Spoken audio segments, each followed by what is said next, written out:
এয়া পিঁয়াজ তেল গৰম হৈছে তাতে নিমখো দি দিছোঁ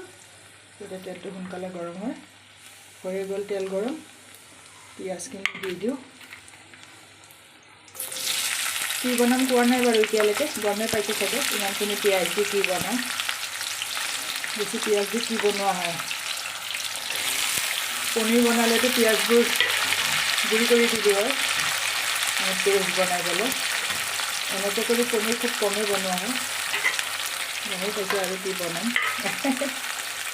বেছি পিঁয়াজ বজাৰ দেখুৱাই নাথাকোঁ বৰ পাই যাব ভিডিঅ'টো 3 মিনিটৰ হ'লে ভাল আৰু 3-4 মিনিট চিকেনখিনি দিলোঁ প্ৰায় 1 কেজি চিকেন ভিডিঅ'টো এনেকুৱা লাগিছে ডাঙৰ কেৰাহী 1 কেজি চিকেন 1 কেজিতকৈ অকণমান কম 50 গ্ৰাম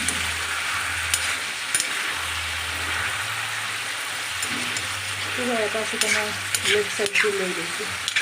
পিছৰ চাইডটো হালধি দিম এয়া দিম চালগুম ধুনীয়াকৈ বাকলি গুচাই ধুই পখালি ৰেডি কৰি ৰাখিছোঁ চালগুম দি বৰ ভাল লাগে চিকেন খাই অমিতা বা চালগুম দি বা ওলকবি দিও ভাল লাগে কিন্তু চালগুম দি বৰ টেষ্টি আৰু পটককৈ গলি যায় আলুতকৈ সোনকালে গলে সিজি যায় আৰু গলি যায় এয়া এটা এইটো কিন্তু বৰ টেষ্টি হয় এইটো চিকেন মছলা কিবা কাইনাট নামৰ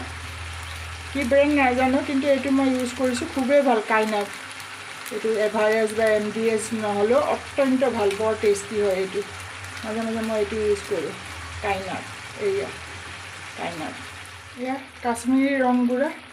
আৰু শুকান জলকীয়া দিম যিহেতু কেঁচা জলকীয়া দেখাই পাইছে দুটামান কাটি দিছোঁ গতিকে আৰু জ্বলা জলকীয়া যিটো মিক্স পাউডাৰ সেইটো ইউজ নকৰোঁ আৰু নহ'লে খাব পৰা নাযাব কাৰণ গোটা জালুকো দিম এয়া আদা নহৰুৰ বটা আৰু অকণ লাগি আছে ওলাই দিম বাৰু এটা হাতেৰে দিগদাৰ হয় আৰু হেৰি দিম সেউজীয়া ইলাইচি তাৰপিছত লং আৰু গোটা জালুক তেজপাত ডালচেনি আৰু জাবিত্ৰী মেচ এইকেইটা বস্তু আৰু দিয়া হ'ব অলপ ধনিয়াৰ গুড়িও দি দিলোঁ অ'কে কোম্পানীৰ বেয়া নহয় বাৰু অলপ ধনিয়াৰ গুড়ি আৰু গোটা জিৰা অলপ দিব সেই হেৰি গোটা মছলাৰ লগতে গোটা জিৰা দিম আৰু ধনিয়া গুড়ি আৰু অকণ দি দিওঁ বাৰু এইটো গুটি পেলোৱা কাটি ৰখা দেখিবলৈ অলপ অট হৈ যায় এয়া ফ্লাৱাৰ টাইপৰ গুটিবোৰ পেলাই দিছোঁ মিঠা মানে কি সেই লোকেলটো নহয় লোকেলটো যে বৰ টেঙা হয় সেইটো মাছৰ কাৰণে ভাল এইটো বিলাহীটো দিলে এতিয়া আৰু এইখিনি গোটা মছলাখিনি দিবই আছে তাৰপিছতে দিম এই চালগুম অকণমান কমাই দিছোঁ জুইটো এতিয়া সেইখিনি গোটা মছলাখিনি দিয়াৰ পিছতে চালগুম দিম আৰু এইয়া এই জিৰা চিৰা এই গোটেইখিনি এতিয়া মই এখন ঢাকনা লগাই দিম চালগুমখিনিও দিম আৰু ঢাকনা লগাই দিওঁ আৰু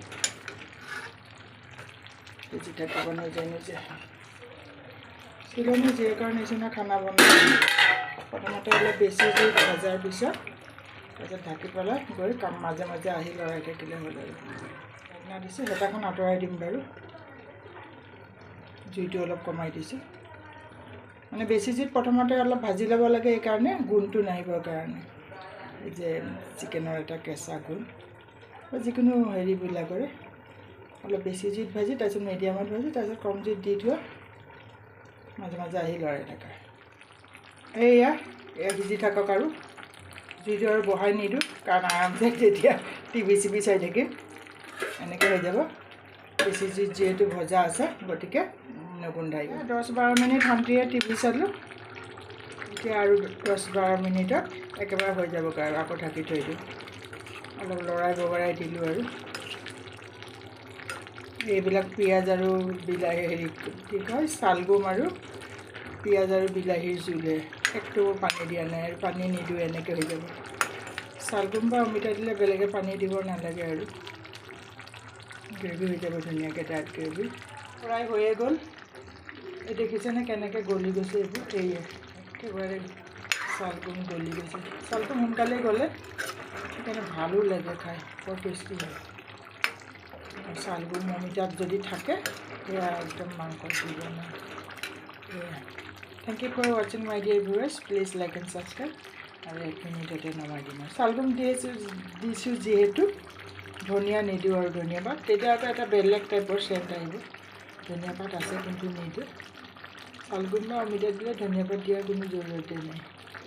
এইটোৰহে ফ্ৰেগ্ৰেঞ্চতহে খাবলৈ ভাল লাগে চালগুমৰ ফ্ৰেগ্ৰেঞ্চত